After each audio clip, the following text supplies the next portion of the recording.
Leo's, your life purpose is also in the question because you have been very selfish and self-centered when it comes to life purpose. This is where your ego has been a little bloated because, Leos have seen themselves as the royalty of the zodiac. And that means that there's only time for one king and place for one queen.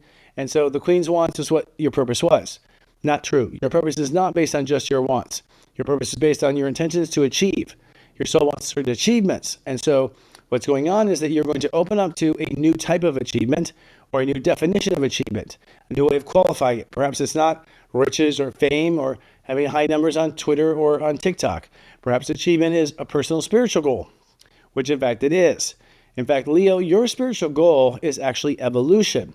So once you face the fears of messing up your life, which is what this is about, you've been afraid of messing up your life, you've been afraid of ruining your chances, you've been afraid of ruining your reputation as king or queen or as leader or as star. And so because you've been afraid of that, you've actually avoided what your true calling is, because your true calling involves a lot of spiritual work. So you realize by the end of the week that yes, you're going to face your fears of being a failure, being a nothing, and your life meaning nothing. And once you realize that's only a fear that's blocking you and not any kind of intuition, then of course we focus on where Pisces is, and that is personal boundaries. For Leos, their boundaries are their management of spirit. So you draw a line with your spirit, you draw a line with your compassion, and whether or not you're compassionate to yourself or not, whether or not you're compassionate to others or not, whether or not you draw a line with another or not. It's all spiritual, it's all spiritual based. Prior, it's all based on your ego and your strength. Now it's based on what God consciousness tells you. So once you accept and receive the fact that God is the boss, or spirit is the boss, or your higher self is the boss as to where you draw the line, now you're in business because the boss will help you to do it in the highest and greatest way, keeping you as king or queen. So when you work with the boss, you work with everything.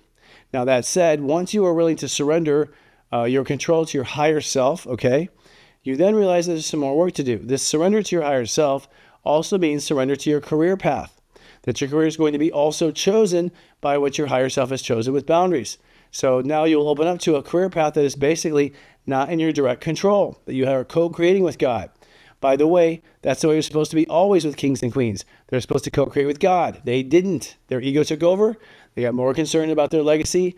They redefined their purpose outside of God, and that's where the feudal system went down in a bad way. So for Leos, it's about realizing that you can actually have a life purpose that truly is purposeful and meaning to you if you're willing to actually let go of your ego control. Once that happens, you realize that your real spirituality is letting God choose where the line is. And once that happens, you realize, oh gosh, that means God's also choosing the line for what does next in my career.